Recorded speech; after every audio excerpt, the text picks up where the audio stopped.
Hello friends, welcome back to Godlywood Studio once again and to your favorite program Ek Mulaqat.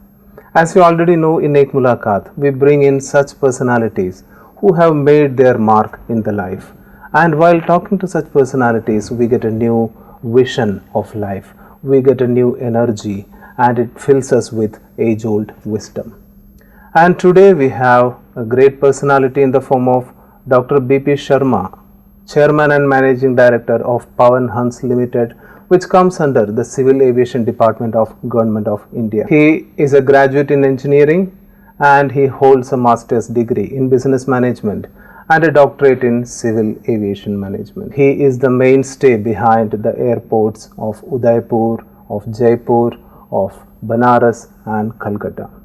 It is our pleasure to welcome Dr. B.P. Sharma to Godlywood Studio. Dr. Sharma, welcome to studio. Namaskar, thank you. How did you get into the civil aviation department? Maybe this was my destiny. In my childhood, actually, when we were in village and studying, so we used to see the aircraft flying overhead. Probably went into mind somewhere, and then we studied when I did my engineering. After engineering, I went to UPSC Engineering Services exam. This is how I landed up in civil aviation in 1984. Now it is 30 years since then. I am working dedicatedly with the aviation of the country as well as outside the country. That brings up a very interesting question. As you were talking, it suddenly struck me. Many of us in childhood look in the blue sky, and we have all wondered how these big machines are flying. And if you ask any child, everyone wants to become a pilot. You pursued your dream and you have reached your destination. So what made you do that? Probably it was not there at the time when I used to think that way. If a human being is sincere and have a passion for something, and if he decide a goal and work for the goal, he can make it. Difficulty comes, but you should have a capacity to handle them. Probably this is how I landed up in aviation. And let us talk about your childhood. For many of us, it is a problem. Many youth tell us that we don't get enough support. We have our dreams, but sometimes we are not allowed to pursue our dreams. How did your parents help you in your dream? I'm a child who born in a very small village in Meerut district. We educated in government school in the start. I was picked up by my elder brother at the age of 11, 12, and then probably he thought at the time that he have some caliber probably. So that's how I left the village, and then I went to hostel studying. Definitely there was a support from the family, and doing engineering, then I came to aviation. Dr. Sharma, what kind of values did you learn from your elders? It can be from your family. There might have been a role model for you in your professional field, like you said, your brother or anyone. So what value did you imbibe from your role models? Such a nice question you have asked. I feel that this is very important for any human being when he grow in childhood, that he is embedded with some values, and they go very long way in developing a character of the individual.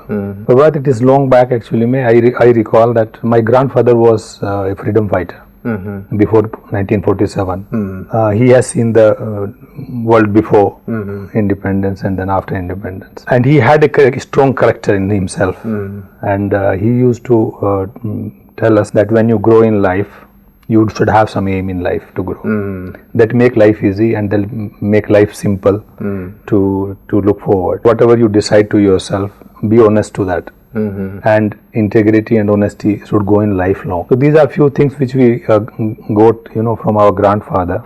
I still remember him. Probably he was my best friend in my childhood when I used to take his finger and walk on the fields. Got educated like this, which I didn't get from the institute any time thereafter. This is something very important for any individual.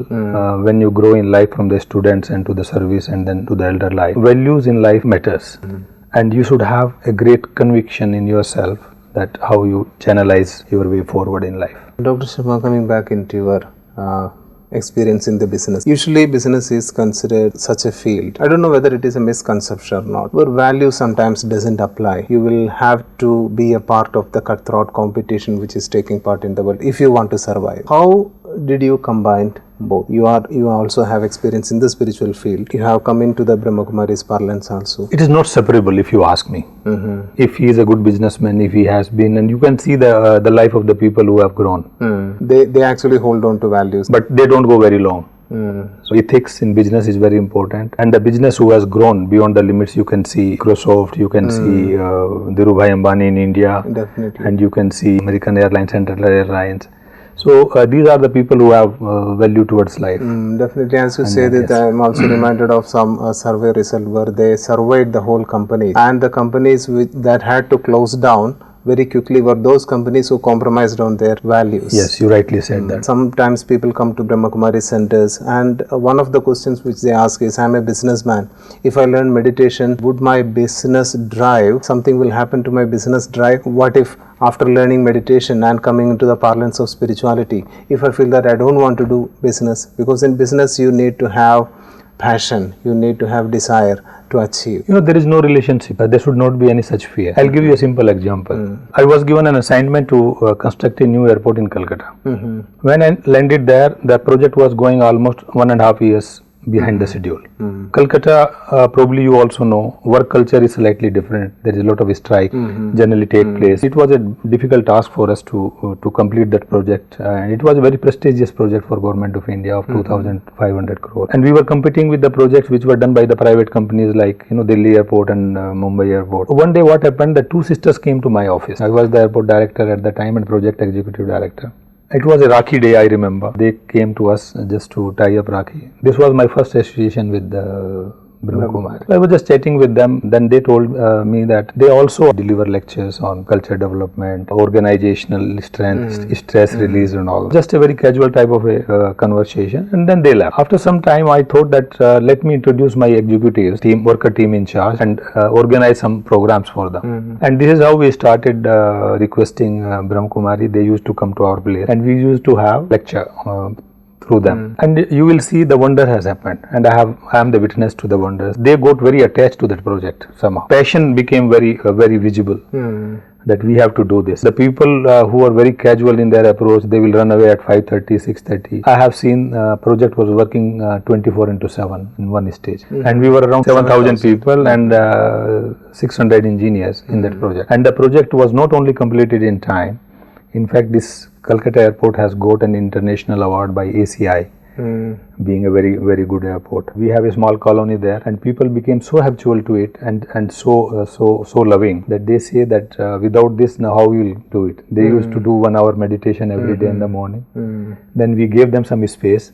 Now Brahma Kumari is running a small center at Calcutta Airport Residential Complex where people of AI and CISF, they go there every day 1 hour in the morning. It can be a tool to manage your business. Definitely, Dr. Sharma. As I was listening to you, I was thinking that this should be your example should be shown to the whole world, because people actually in the business field can do commendable work also in this field of values. And when people like you start doing it, there will be a revolution which Brahma Kumari is actually looking for. And definitely let us hope that this kind of revolution will come.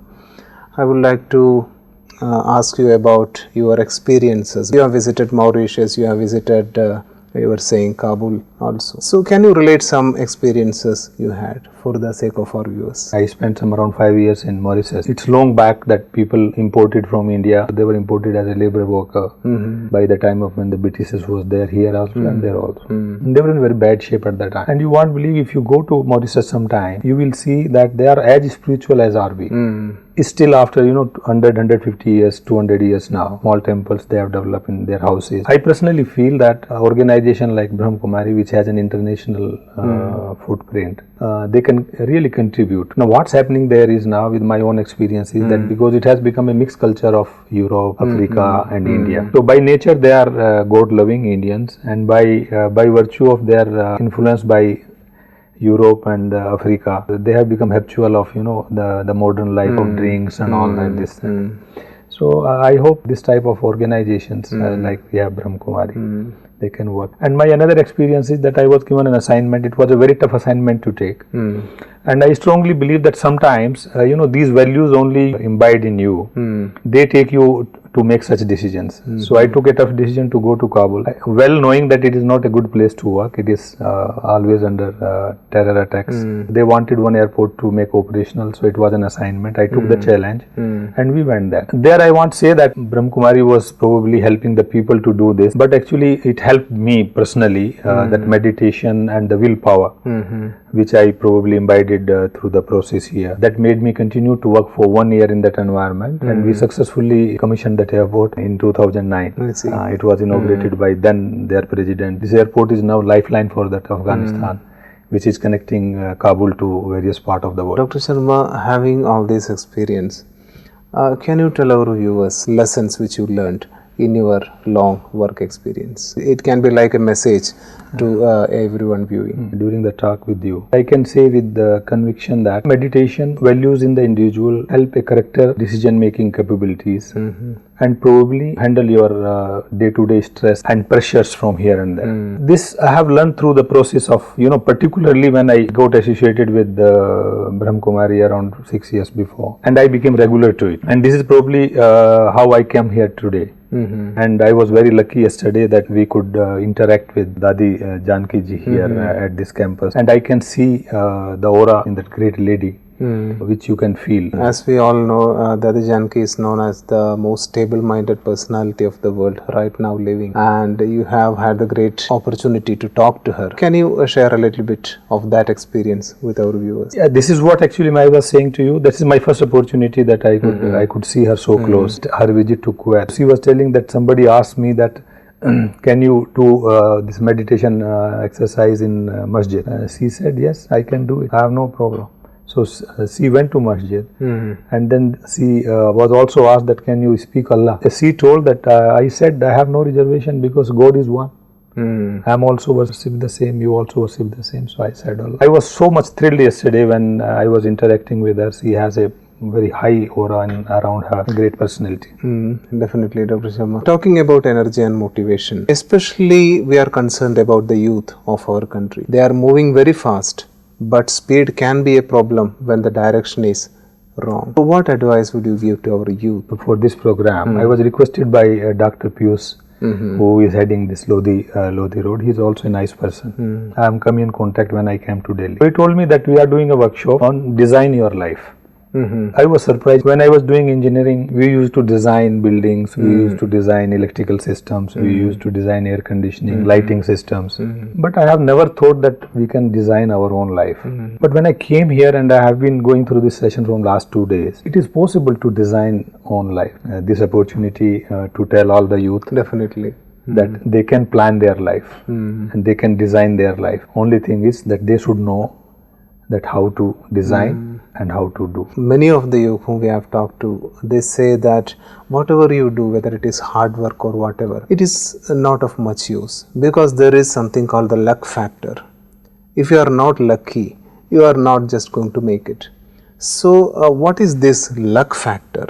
Is there such a factor, or you can improve your luck by working more or putting in more effort? What do you think about this? One thing is for sure, there is no alternative to hard work. If you want to achieve something in life, you decide to do it, you have to work for it. You are hungry and you see that okay, the food will come automatically to the mouth, it won't. You have to get up, go to kitchen, take the food and eat.